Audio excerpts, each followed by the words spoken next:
El espejo gentil.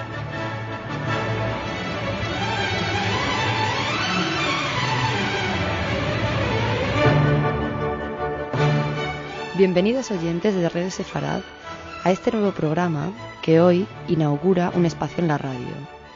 En esta sección que hemos titulado El espejo gentil, se hará un repaso exhaustivo, a la vez que ameno, sobre aquellos personajes históricos que, sin haber nacido en el seno del judaísmo, han demostrado un interés por el conocimiento del mundo judío.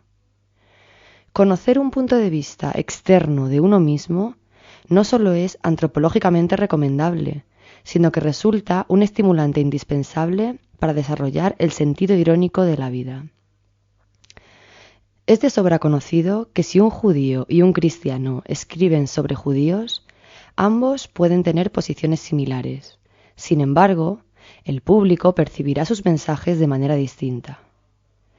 Vayamos sin más preámbulos al primer capítulo de El espejo gentil, hoy dedicado a la figura de Tolstoy y a la relación que desarrolló con el otro, la otredad judía.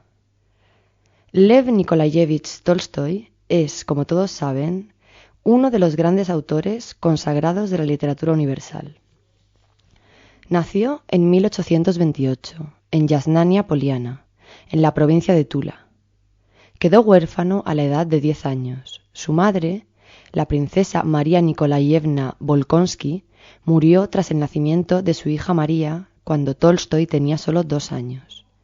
El padre, el conde Nikolai Ilich Tolstoy, muere de un ataque de apoplejía solo 8 años más tarde. Tolstoy tuvo una formación completa. Inició estudios en lenguas orientales, pero acabó los estudios superiores en el Departamento de Derecho de la Universidad de San Petersburgo. Poco después, su hermano le instó a participar en la guerra que acababa de estallar entre Rusia y Turquía.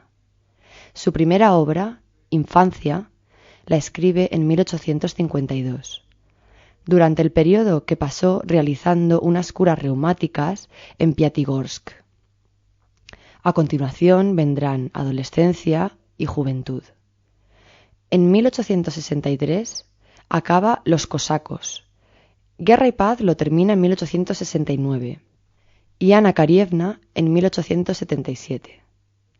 En el año 1899 escribe Resurrección, donde lleva a cabo una crítica a las instituciones eclesiásticas que acabó costándole la excomunión de la Iglesia Católica. Fue un hombre profundamente cristiano, aunque desde una posición ilustrada. A diferencia de su contemporáneo Dostoyevski, Tolstoy destaca el papel histórico del cristianismo, mientras que Dostoyevski resulta más proclive a resaltar posturas que rescatan el dogma de la redención de la crucifixión, es decir, el sufrimiento como depuración de los pecados del mundo. Respecto a su postura frente a los judíos, Tolstoy mostró una gran sensibilidad. Si bien es cierto que León Tolstoy demostró en general ser un gran altruista y se concienció con las causas de su época. Hizo aportaciones al movimiento pacifista, tuvo una importante influencia en el desarrollo del pensamiento anarquista y se considera uno de los precursores del naturismo libertario. Al final de su vida, intentó renunciar a la posesión de sus propiedades en favor de los pobres. Esta carta, que a continuación les ofrecemos, escrita en 1908 al periódico londinense Mundo Judío, atestigua su perspectiva acerca de la cuestión judía.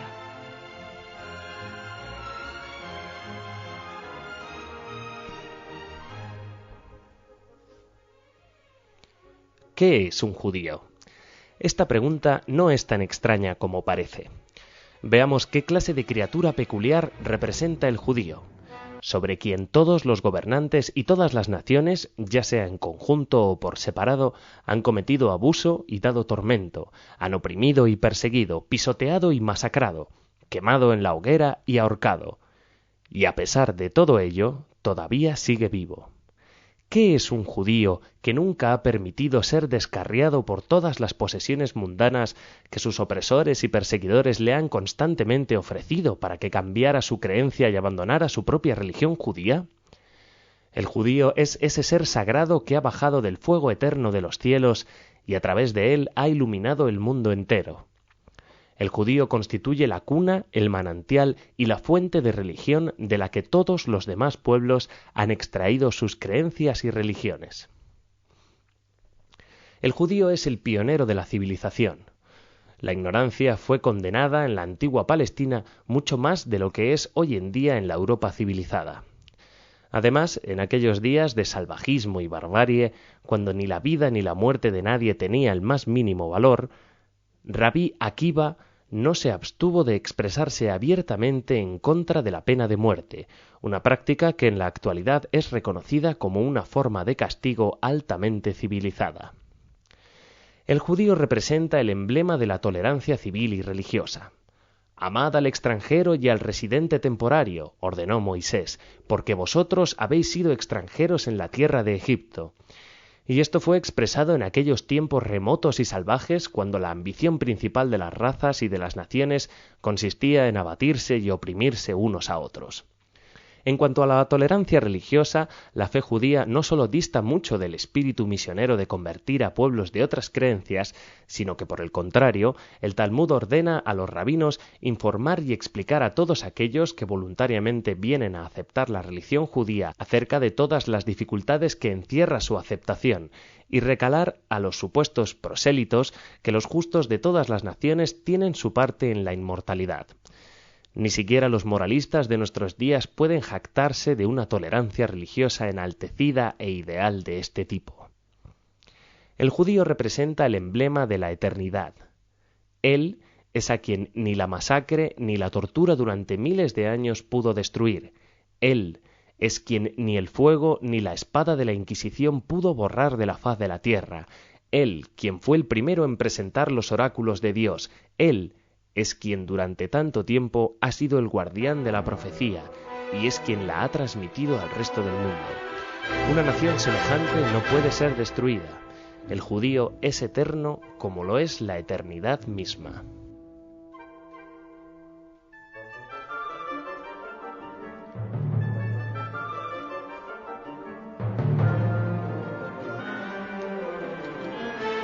En Rusia, la intolerancia religiosa reinaba desde hacía centenares de siglos.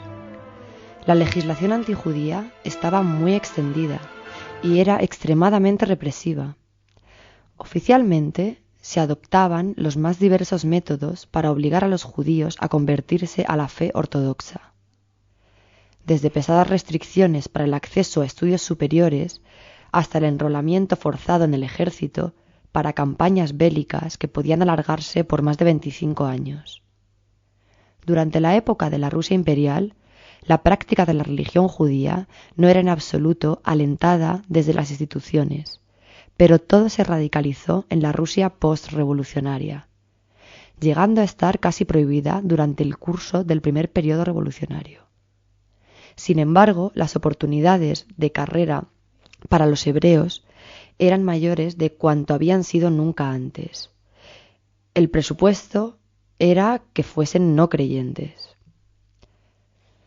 Volviendo al plano literario, fue solo a finales del siglo XIX cuando aparecieron escritores que valoraban positivamente la imagen de los judíos. Hasta entonces, la reciente inclusión de la presencia judía en el mundo de las artes y las ciencias. Recordemos que Alejandro II acababa de conceder la emancipación a los judíos de Rusia durante la segunda mitad del siglo XIX. Pues como decíamos, la presencia judía en el mundo de las artes y de las ciencias había generado cierta resistencia en el mundo intelectual. En este caso, fueron autores como Gogol o Pushkin y especialmente Dostoyevski los que incluyeron estereotipos judíos repulsivos en sus obras. La aversión de Gogol hacia los judíos es evidente en Taras Bulba. Turgenev manifiesta una postura similar en uno de sus primeros cuentos, Yid, el judío. Aquí, el narrador, un joven oficial, describe su relación con un hebreo representado como detestable.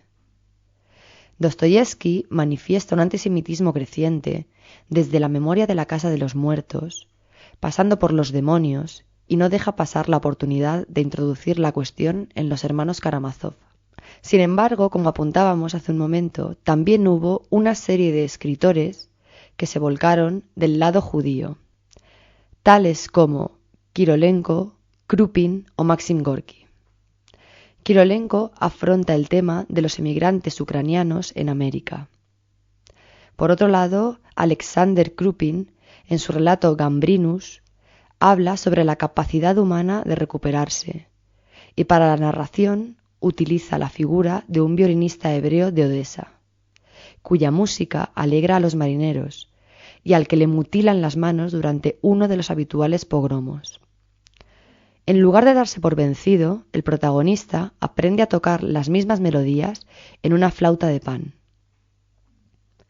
Gorki, por su parte, impulsó a los escritores hebreos a tratar argumentos judíos, de modo particular en el caso de dramaturgos como Eugeni Shirikov y Semen Yushkevich. Tolstoy, en cuanto a su relación con el mundo judío, se alinea con este grupo de escritores.